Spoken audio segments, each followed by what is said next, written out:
start to look at things in terms of opportunity cost, I am incredibly bullish on Bitcoin. I believe, millions per coin within the next 5 to 10 years. And so, I kind of do the math when I'm thinking about buying something or spending money, and I play it out to not the current Bitcoin price, but how many sats is this? Okay.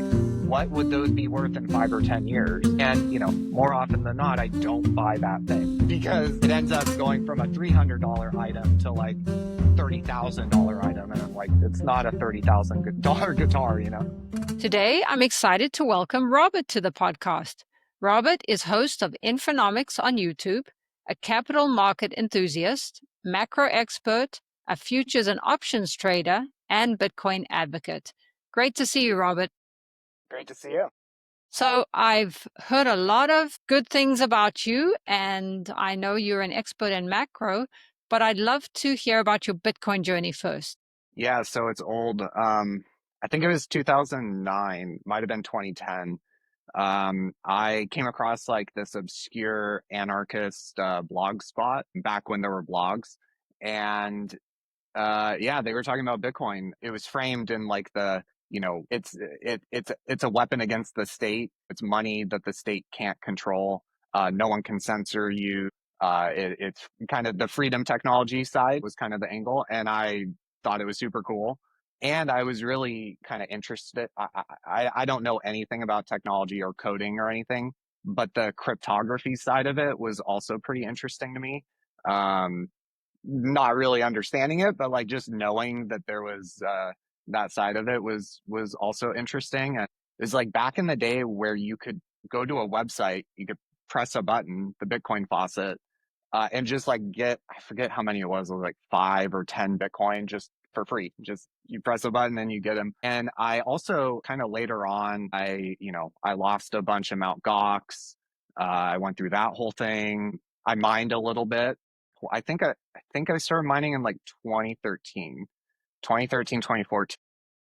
Very like, amateur kind of mining, but I did that and kind of was like in and out of Bitcoin. Like I didn't really understand the economic side or the fiscal side, or the fundamentals of why the scarcity element and why that mattered.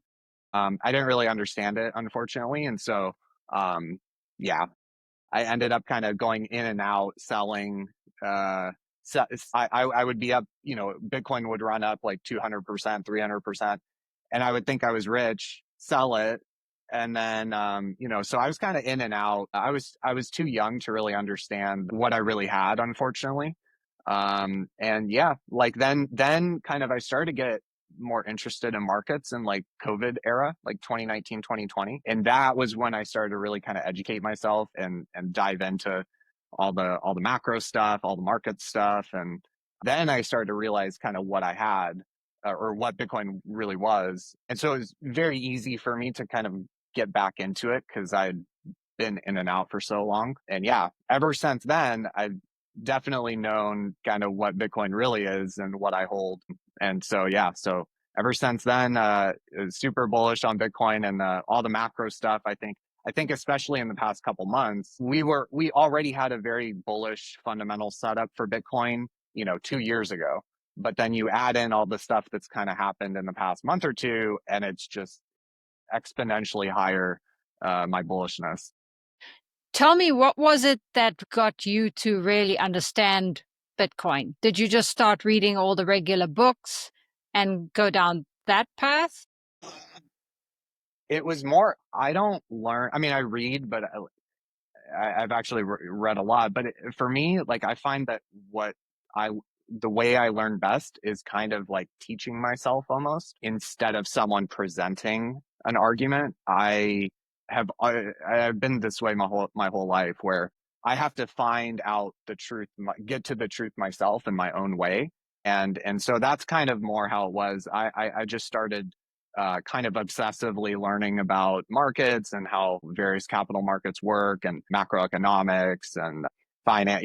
I basically kind of dove into all that. And once I started to kind of learn more about the fiscal picture of the United States, but also, the West kind of in general, that really that really was what accelerated my kind of bullishness or conviction. I remember it was like one of my first expos. I did this whole thing about the debt, and I look back on it sometimes, and I'm like, oh my god, I didn't know hardly anything compared to now. But finding out that the debt to GDP was 120%, I was like, and so I started kind of like diving into interest expense, right, and all the very like basic elements of that. And yeah, I basically realized there's kind of no way out for them, and I realized that back, I don't know, maybe 2021, 2022. And then yeah, as I learned more, it was kind of like just growing the conviction after that. And Bitcoin was the best solution to this mess. Yeah, Bitcoin. Yeah, I was very bullish on like gold and silver back then, but I pretty quickly started to realize that Bitcoin was basically like the most pure expression of this kind of trade, this debasement idea. Bitcoin was kind of the best. It was better than gold, it was better than silver, and it had elements to it, attributes to it that I kind of personally I appreciated, like all the characteristics of Bitcoin that we were talking about before, like that. It still had that part of it too that I had kind of grown an attachment to earlier on. So kind of like combining the two, it made a lot of sense, and it happened pretty quickly. You recently made a video saying that the past week was one of the wildest weeks in markets. Tell us a little bit about that. Yeah. So the main thing, everyone knows kind of the equity market, the S&P 500, Nasdaq, fell pretty sharply, and that was kind of like the headline story for the beginning kind of part of March and April. But really, the story was this past week, and it was in the bond market, and the 10-year Treasury. I think from low to high within the week had like a 60 basis point move higher in yield, and the bond value is inverse to the yield. So as the yield is rising, the value of the bond is plummeting. So yeah, basically we had this week where people were selling bonds, selling the most liquid, allegedly the most liquid market in the world, and the collateral that makes up the entire kind of backbone of the financial system. And people were selling it a lot. They were dumping it really hard. And at the same time, we saw the dollar move sharply lower. So we had the equities, selling off really hard. Then we had bonds selling off really hard. And then we had our currency selling off really hard. And this is a very common dynamic, a phenomenon in emerging markets that are going through a balance of payments crisis, where their fiscal issues are kind of starting to become acute. And from my kind of research and education, I recognized it right away. And in fact, I kind of alerted to it. I think I was one of the first people to kind of put this warning out there, about all the capital that for so many decades was coming to the US that, it would likely leave. And if this kind of carry trade, we turned the dollar into a funding currency, and created this carry trade that's way bigger than the yen carry trade. And sure, it worked really well when the dollar was going up, and US dollar denominated assets like the S&P 500 or real estate or treasury bonds worked really well when those would go up, because if you're a foreigner, you make money both directions. You make money because the dollar is going up versus your currency, but you also make money because the S&P or the Nasdaq is also going up. So I kind of started to warn about that in December, January, about a capital rotation trade, and then kind of like March was when I started to really notice this dynamic of the bonds were selling. It wasn't nearly as bad as last week, but it was notable where the dollar was down, bonds were down, and the stock market was down. And then it just kind of really accelerated last week, where I mean, a 55, 60 basis point move in 1 week is incredible. I mean, it doesn't sound like a lot, especially for Bitcoiners. We're used to like 5% in a day. Um, but yeah, for bonds, 0.5, 0.6% in a week is is a lot. And yeah, and the dollar too. The dollar was down uh, back in March. There were 3 days where the dollar was down 1%. And so with currencies, that's kind of a big move for currencies, 1% daily move. And we had days, I think last week the dollar was down close to 4%. So the dollar was moving sharply lower. It wasn't just kind of moving down gradually. Like it was selling off really sharply. Yeah, we Bitcoiners know the fiscal picture of the United States, and I think it's all kind of starting to come to a head. And I think there might be a link to kind of the current administration and the trade agenda that they're trying to carry out. I think it all might be kind of one story. So are you saying it's all part of the plan? I heard Anthony Pompliano say that on his show, that this could all be part of the plan to try to get the Fed Yeah. to lower interest rates. Yes, I try really hard not to do the 4D chess. Everything is, this 4D chess move. I try really hard not to do that, but in this particular situation, I think there might be some element to it, of truth to it, where basically, like, to really make America great again and reindustrialize and reshore all this manufacturing, the reason that we've hollowed out our country, or, our industrial base and our middle class is because the dollar has been so uh, overvalued structurally for so long, and so really, like, you need to get the dollar weaker, because when you're, say, we're the US, we have this strong dollar. Well, that's good as long as we're importing things. But if you're an American company here in America, and you're trying to sell your stuff to the rest of the world, a strong dollar is actually the opposite of what you want. And so I've been saying for since September, October, like, look, don't focus on the tariffs. I think the real story is they need a weaker dollar. And sure enough, we have a weaker dollar. It's nowhere near weak enough to truly make American goods competitive, but it's surely moving, sharply lower. We broke the DXY had this really long term, really solid support around 100, and right now it's trading 99. So yeah, like I think it's headed lower, and I think that's what they want, because um, ideally, the in order to make American stuff competitive again for the rest of the world, you need the dollar like at least 40 or 50% weaker. Now that's bad. That's inflationary, of course, for Americans that buy stuff from the rest of the world. But in terms of American goods made in America, that's actually okay. Now our stuff finally is competitive, and the rest of the world might want to buy it. And so yeah, so I think they need a weaker dollar, and I don't think the goal is to get the Fed to cut rates, because I think if they cut rates, and I think most in the macroeconomic side of market side, I think most participants believe that if they cut the federal funds rate, the long end of the yield curve, all those long end yields will actually go up. I think that's kind of consensus, and I agree with that.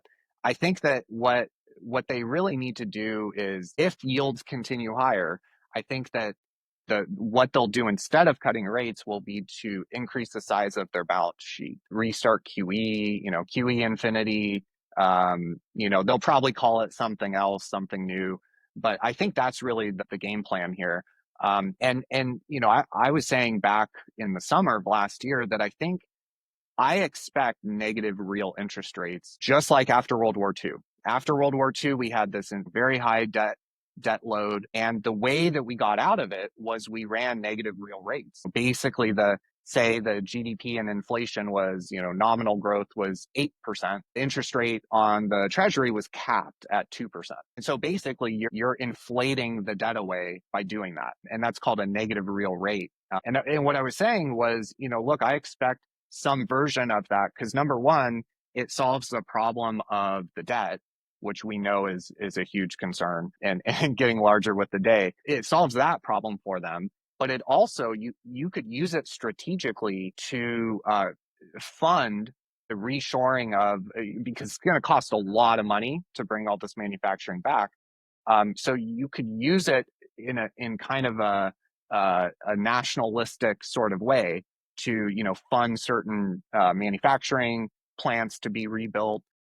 And it gets a weaker dollar. So it kind of like solves all three of these problems in one go. I don't know if that's, that was just kind of a theory or a prediction. But I think that the ultimate goal is to get the interest rates down and get a weaker dollar. Ideally, you want a strong dollar when you're buying all the, because we don't make anything here anymore.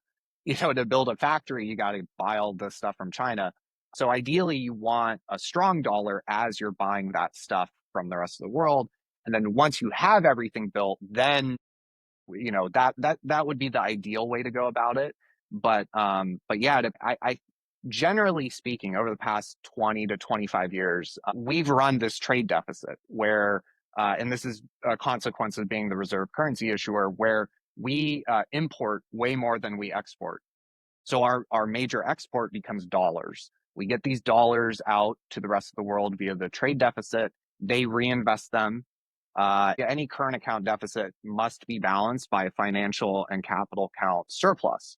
So what this means is, we send all these dollars to China, they must send an equal amount back. So if our current account deficit's $110 billion a month, that means that there must be $110 billion every month flowing into our stock market, into our treasury bonds, into financial assets in America. And so, this trade deficit has been getting worse and worse. The trade deficit is the main component of the current account. And it's been getting worse and worse and worse over time. And if you look at the Fed and their balance sheet, what you'll see is that generally speaking, say we had a Bitcoin standard or even gold standard, something real, this trade deficit getting worse and worse and worse would lead to a weaker dollar. But instead, we know that actually the opposite has happened and the dollar's gotten stronger. So what I noticed was the Fed, as the current account deficit is getting worse, the Federal Reserve balance sheet is growing, basically to such a degree that it's offsetting the weakness that the dollar should be getting from this ever growing trade deficit. And so then in January, we had the trade deficit data come out, and it just blew out. I mean, it was incredible. It blew out completely. And so I put out this post talking about, look, like, it would appear that the Fed is going to need to step in here to kind of provide, basically monetize some of this debt to provide liquidity, kind of stimulation to the economy, and kind of support the dollar. And I think that's the most likely outcome, is that the Trump administration is kind of forcing the Fed to do their dirty work in a way, because the Trump administration was elected mainly on inflation and cost of living. So they don't want to be responsible directly for inflation. And so we know that kind of the big print, as Larry says, we know that's coming. And I think that for the politically, it makes sense that that you kind of have the Fed do it a bit. And so, yeah, I think that's kind of ultimately where it's headed. So, where do you think markets and Bitcoin will be towards the end of the year? It's hard to say. There's so much volatility. Every like new headline is moving the market, 10, 12% in a day. So yeah, it's really hard to kind of forecast right now. I would say that I'm not super bullish on the stock market, especially in real terms. I think in real terms, the stock market will provide shockingly bad returns over the next couple years, 5 years, kind of the short to intermediate term. Bitcoin, I would imagine that at some point, this decoupling between the NASDAQ and Bitcoin, it's starting to feel like that is getting closer and closer and closer. It's really hard to say like exactly when it'll happen, but all this tariff kind of trade tensions and stuff going on with all of this is really bullish for Bitcoin, because in a world of increasing tensions where countries are starting to be hostile towards one another, and especially in a world where the country being hostile is the reserve currency issuer, something like Bitcoin emerges as highly appealing. If you're China and you run $100 billion a month trade surplus with the United States, basically we America are sending China $100 billion a month. they need to find something to do with that 100 billion. They're, and historically they would buy treasuries. That stopped about 10 years ago on a net basis. But, they need they need to store value to put that $100 billion a month into. And I think that, clearly gold has emerged. I mean, I'm looking at it now, it's just ripping higher. Clearly gold is the past year or so has kind of emerged as one of those stores of value that these surplus countries are adopting. We can tell huge amounts of money are flowing into gold. But, really objectively speaking, you take the properties of gold and every single one of them, portability, divisibility, fungibility, scarcity, even, um, Bitcoin is better. And so I think it's only a matter of time before these countries that run surpluses with the rest of the world start to recycle some of those trade surpluses into Bitcoin. And, even if we only get 10, 15, 20% in the next year, that could, because Bitcoin's kind of relatively small market, that could move Bitcoin price by a lot. And then, once you kind of get to the point where countries are starting to do that, then I think we're off to the races. And then I think it starts to really kind of cement itself as a, global neutral reserve asset, because, we proved to the rest of the world a couple of years ago that, hey, treasury bonds, like, we can take them back at any time. That was the reserve asset for the longest time. Sure, people would transact in dollars, but the treasury bond was really kind of the global reserve asset. And we essentially defaulted on them, to Russia. They legally held treasury bonds, and we essentially defaulted. And so we sent a signal to the world: this global reserve asset you've been holding for so long, it's not really safe. And you need something, something like Bitcoin emerges where no nation controls it. You know what the monetary policy is. There's no surprises of, oh, we're going to devalue this by, we're going to print a bunch of money or fiscal spending or any of that stuff. You know what the supply schedule is of Bitcoin. It's all there. It's all consensus based. It's decentralized. So it's kind of like the opposite of what a treasury bond is.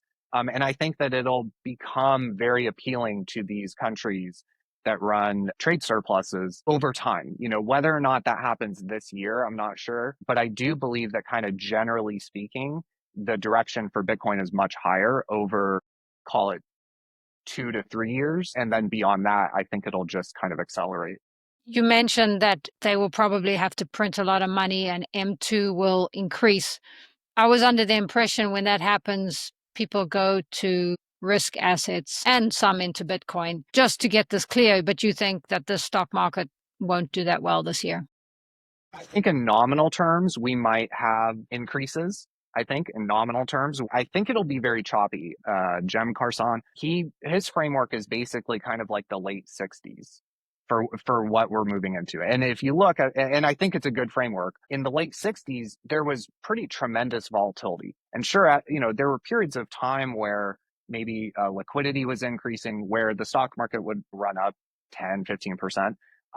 But in real terms, when you look at that period divided by gold or divided by M2, it's not very good. So I think it'll be something similar to that, where definitely the next year will be very volatile. There will be periods of time where the stock market has pretty good gains, but I think when we look back, when we zoom out, 20 years from now, and we're looking back on this period of time, zooming out and looking at the real inflation adjusted return of the S&P or the NASDAQ, I think it'll be pretty significantly negative.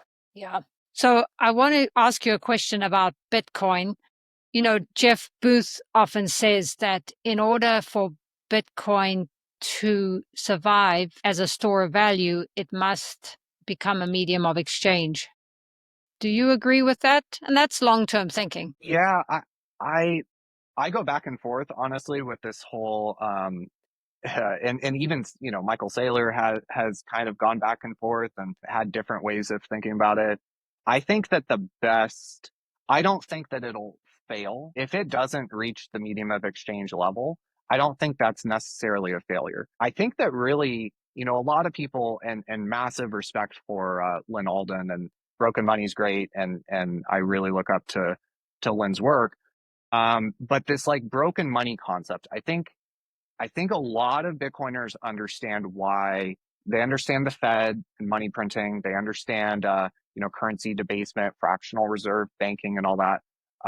But I think that really, like, I, I've been kind of keying in more on the global broken money, which is the kind of structure of the system where, the dollar for the past 50 years or so has basically just kind of always gone up, right? Because there is this inelastic demand for the reserve currency, and some of the kind of structural trade deficit issues, the dollar just continues to appreciate and is disconnecting from its actual fair valuation.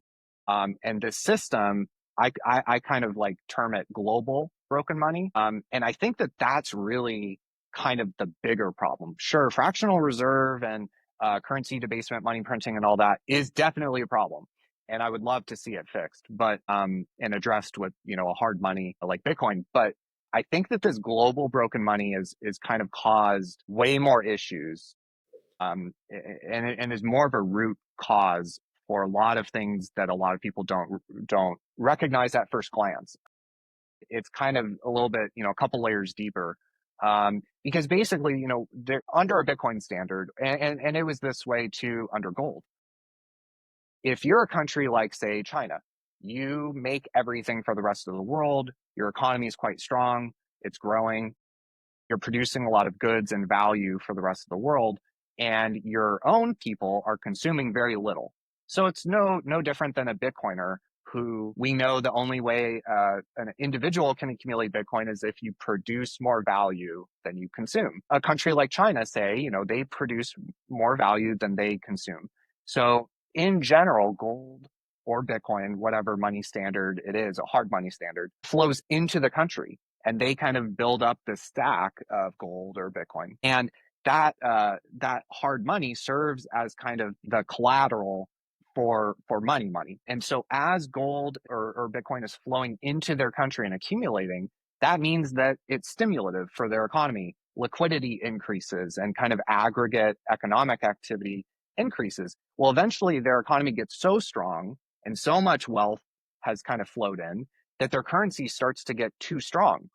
Kind of the situation the US is in here, where their currency is making it where their stuff is no longer competitive for the rest of the world. And so now no one's buying their stuff because it's too expensive.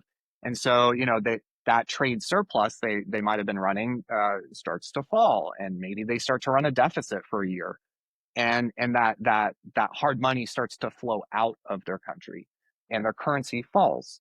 Well, eventually their currency falls to a point where their stuff is competitive again for the rest of the world. And so then people start buying their stuff again.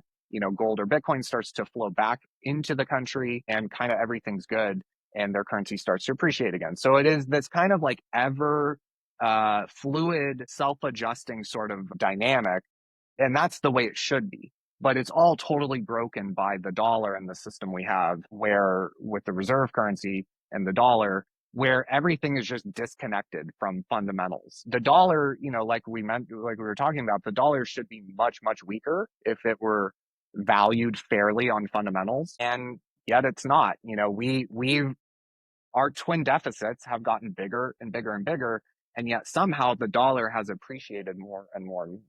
If Bitcoin can be the measuring stick against which currencies can be fairly valued, that would solve so many problems, globally too, not just for America, but globally. So I think that if Bitcoin can do just that, if it can just solve the kind of global broken money, and be a measuring stick against which currencies can start to be fairly valued again, I think if it does just that, I think that's a huge success.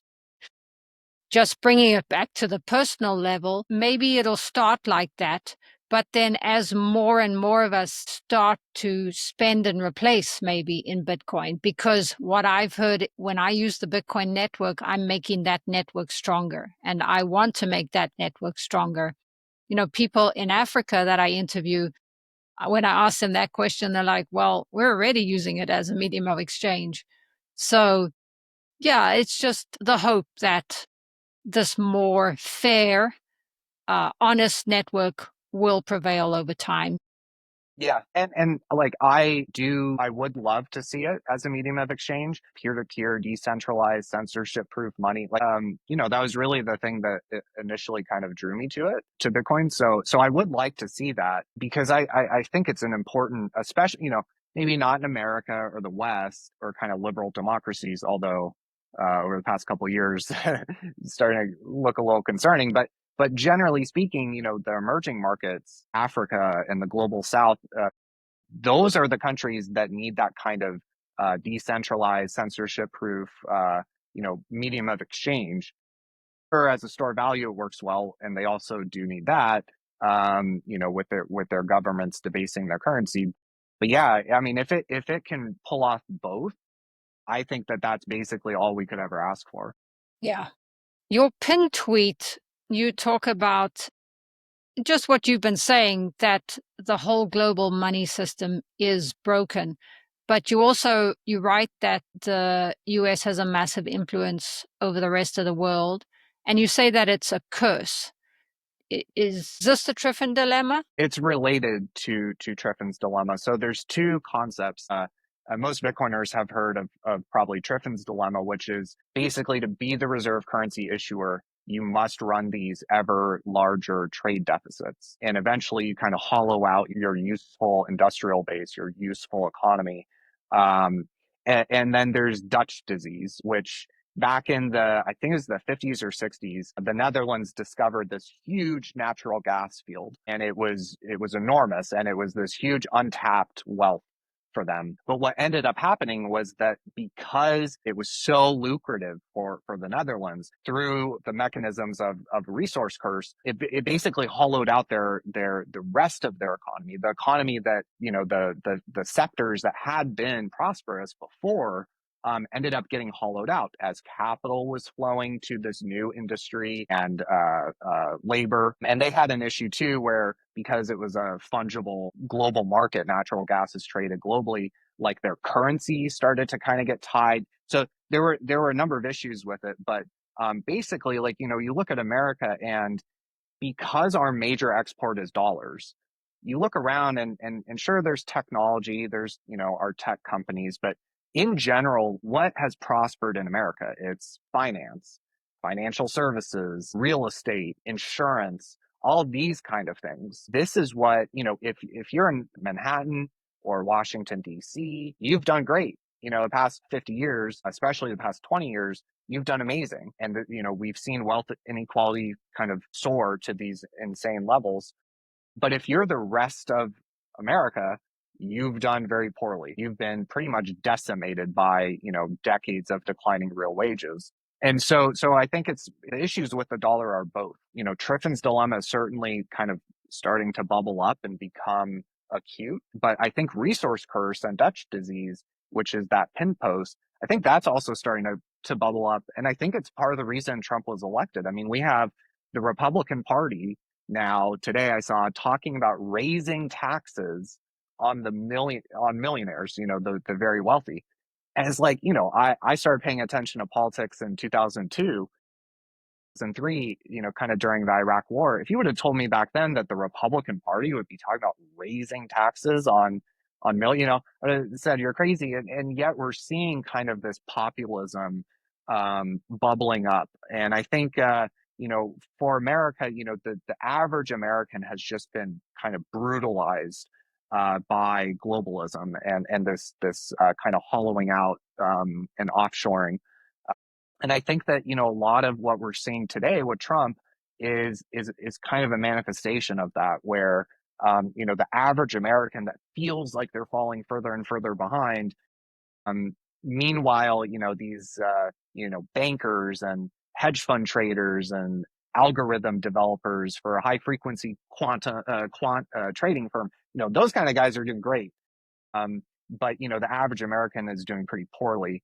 And I think that trend is continuing, but I think it demonstrates Dutch disease, which is this when you make the dollar your primary export, it makes perfect sense that the industries that will flourish will be dollar related financial things, and we've seen that, it used to be in the 60s that the brightest minds in America would go, out of college, they'd go to build a rocket for NASA to put men on the moon. And now we have, engineers and real talented, educated people that aren't using their degree in engineering for that. They're using it to build an algorithm for a hedge fund or for a high frequency trading firm. And so this is just kind of a natural consequence when you have such a hyper financialized economy. And I think that they're both very kind of interconnected, and I think they're both starting to kind of bubble up and become acute. Is that why you say that the US is more akin to a third world emerging markets than most Americans would like to think? Or is that different? That, yeah, so that I put out, I think last October, and that was more, that was more a commentary. It was a little snarky, but that was more a commentary on kind of what we were just talking about with the populism, and the political polarization. I've been saying since at least the summer of last year, and kind of laughed at by a lot of people, that, in the next growth scare or recession, the yields will actually go up, bonds will actually sell off, and, basically balance a payments crisis. And that's exactly what happened. So, it was kind of a commentary about both the market side of things and, a lot of emerging markets get themselves into these very precarious debt and fiscal problems. In America now, our interest expense is now more than 20% of our tax receipts, the government's tax receipts, their revenue. So, I think the fiscal part of it is certainly emerging market like. I think, and we even see it with the bond issuance. We're basically kind of doing payday loans with ourselves where we're funding all the debt via the short end of the yield curve, which is not good. And that's what emerging markets do when they get themselves into debt problems. So there have been a kind of a number of things that led me to write that. And sure enough, now today, you turn on CNBC or Bloomberg, and the past couple of days, everyone's saying, "Oh, America's behaving like an emerging market." How did that happen? And it's like, guys, come on. Like, this has been developing for a while, I think, and it'll add to the volatility for the next. I think we're in a fourth turning. I subscribe to that kind of demographic theory, and I think that, yeah, we'll see a lot of volatility. We'll see a lot of kind of much more emerging market like phenomenon and characteristics, and not just markets, but also politics and society and all that kind of thing, which I try not to touch, especially politics. I try not to touch that, but I think objectively most people could agree that at the very least we've seen an increasing kind of tribalism and polarization and these kind of things. And so, I think it'll be chaotic and volatile for the next couple of years in markets and politics, kind of society. Do you think that the Trump administration is trying to, well, like you mentioned, we've been kicking the can down the road for a long time, but is the Trump administration trying to hold on to the world reserve status and avoid, because we all know what Ray Dalio has said, and you mentioned the fourth turning, that most countries only hold on to that status for about 100 years. Are we trying to hold on to Yep. it? This is a really interesting question. And this is one of the areas that I've been pretty critical of Trump.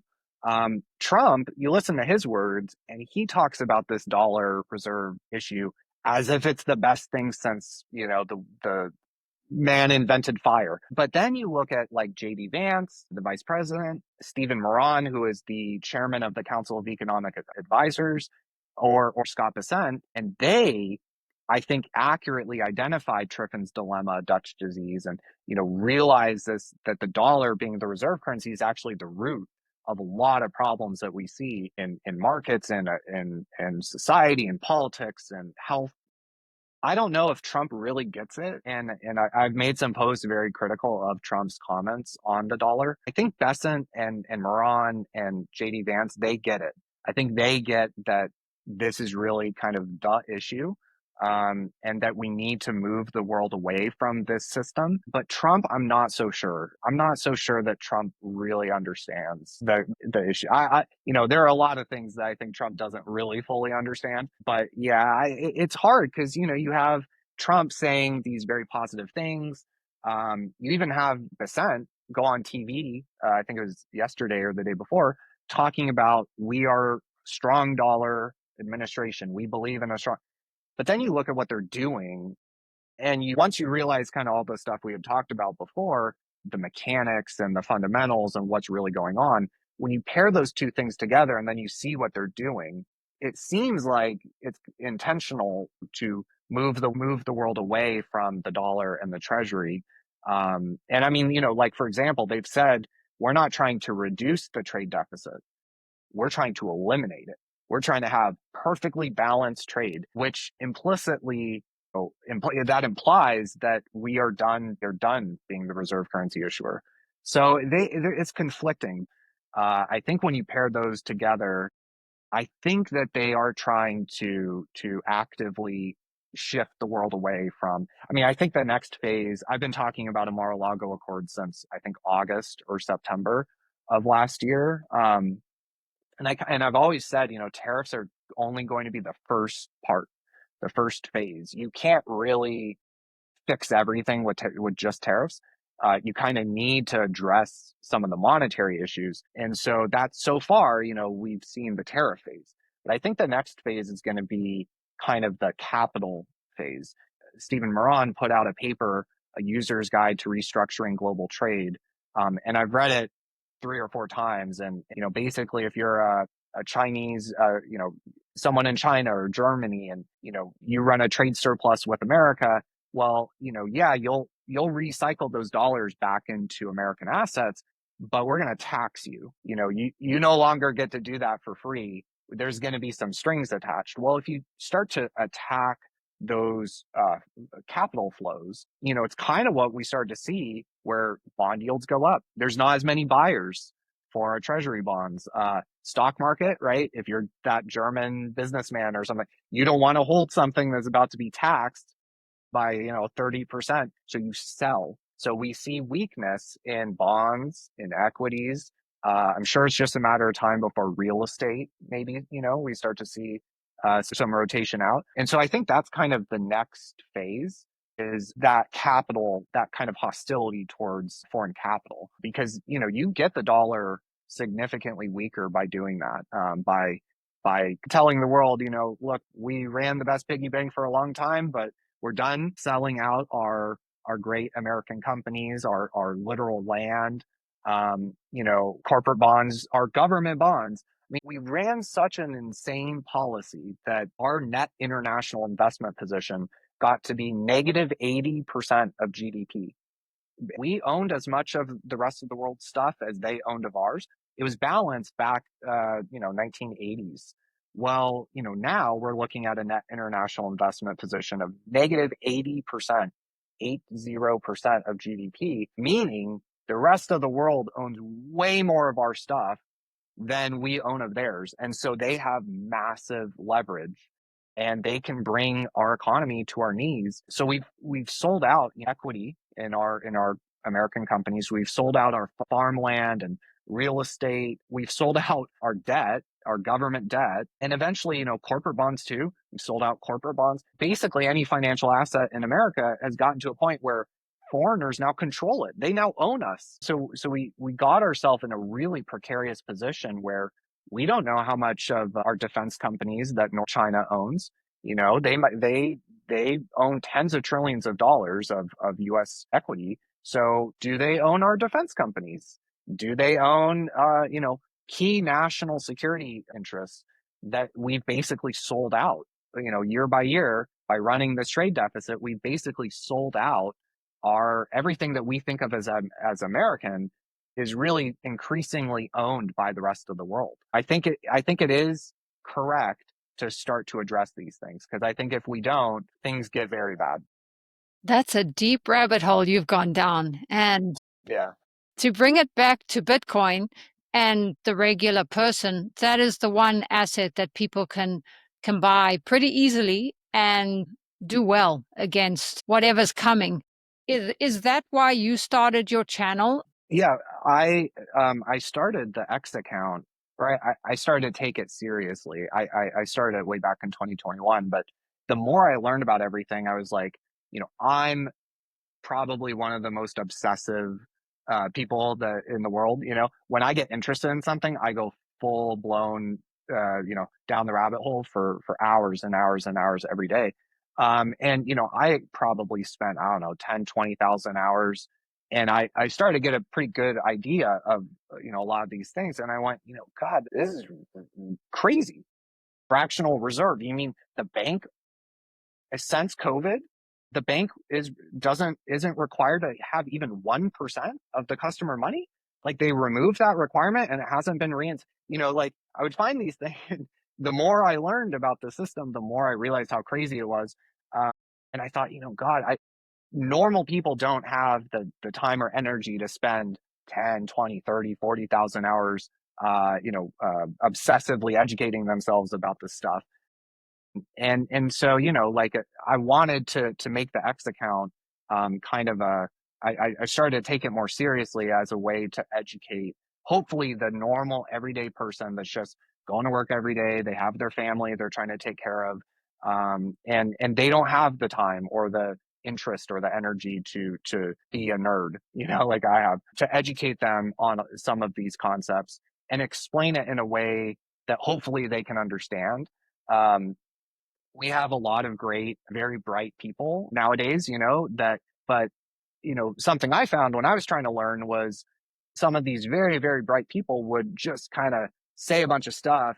And it was like all these terms and numbers, all this stuff. I had no idea what they were talking about. I would pause the video, go over here, research, what does that term mean? And and kind of had to learn how to teach myself a lot of those things. And I thought, if I can if I can hopefully explain these concepts, but do it in a kind of in a more simple English sort of way that everyone can understand, I think that one of the key ways that we kind of bring ourselves out of a lot of the problems we have, I think, is education. So financial economic education is, I think, one of the areas where America is severely lacking. And so if I can do even just a little bit to help educate kind of normal everyday people, they're just working hard trying to figure out why things are the way they are, then for me that's kind of success with that. Just educating kind of the average American. And how much of your portfolio is in Bitcoin? How much do you believe in um yeah, like 98% of, Bitcoin? yeah, I love it. yeah, like 97, 98%, something like that. Yeah, And like a that lot. includes Like basically MicroStrategy. everything. I am not yeah, I am not like the biggest MicroStrategy bull, although I will say I was talking about it in a space the other day. um, they were talking about MSTY, and I realized I hadn't looked at the MSTR chart for a long time, and so I went and pulled it up, and I was, oh wow, this thing looks really good right now. I like the idea behind MicroStrategy, and I like what he was doing. I just didn't like the chart. It proved out to being patient rather than buying the top. Proved to be smart. But yeah, no, I mean, long term, I think that kind of approach for him and for corporations kind of in general, I think is a good approach. And I like what he's doing. But yes, there's something also about like self custody, cold storage Bitcoin that is just so cool compared to owning a share in a company. For me, at least, I know that people have very polar, very deeply held, strongly held opinions about that. But for me, I would much rather hold Bitcoin, even if the returns aren't as big. There is no DTCC to have to worry about with Bitcoin and cold storage. There are a lot of issues that with potential issues with holding U.S. equities, including MicroStrategy, that have never come out. They've never been a problem yet, but theoretically are possible. And the great taking is kind of Gary Webb goes into some of those. So yeah, Bitcoin it's a bearer asset. It's sovereign money. It's freedom money. It's all the things we know. And so I prefer to hold basically everything in Bitcoin. I love to hear that. I think that's making the Bitcoin network stronger because even though we all love Michael Saylor, that's still, you have to put fiat into that and you don't actually hold your Bitcoin, like you said. So tell us how Bitcoin's changed you. Well, I think the biggest thing that I've noticed, especially over the past couple of years, is the time preference thing that a lot of people talk about. I think that's probably like the biggest area where I've noticed a significant change. I start to look at things in terms of opportunity cost, too, where I am incredibly bullish on Bitcoin. I believe, millions per coin within the next 5 to 10 years. And so, I kind of do the math when I'm thinking about buying something or spending money, and I play it out to not the current Bitcoin price, but how many sats is this? Okay. What would those be worth in 5 or 10 years? And, more often than not, I don't buy that thing because this it ends up going from a $300 item to like $30,000 item, and I'm like, it's not a $30,000 guitar, So in that kind of like opportunity cost way, for sure, and it's made me more of a saver than I used to be. When I was younger, I was not a good saver and spent, credit cards and all that kind of stuff. So it's definitely changed me in that way. And then just kind of time preference. Like I'm not sure if it's Bitcoin or just getting older, but I find myself like thinking more 5, 10, 20 years down the line rather than today or tomorrow. Those are probably the two main areas that it's changed me. Well, thank you so much for joining me today, Robert. Your knowledge is incredible. Next time we chat, we'll chat about Thank more you. of those other Bitcoin, which you're very knowledgeable on too. And I'll post links to your YouTube account and your X account. Is there anything else? No, I just make sure if you don't follow me already, just make sure that it's the right account. Uh, I never thought I would get to a following where I have all these fake bot accounts, but I do. So yeah, just make sure it's the right one with the blue check mark. But yeah, no, it was great talk. Thanks for chatting today. Of course, anytime.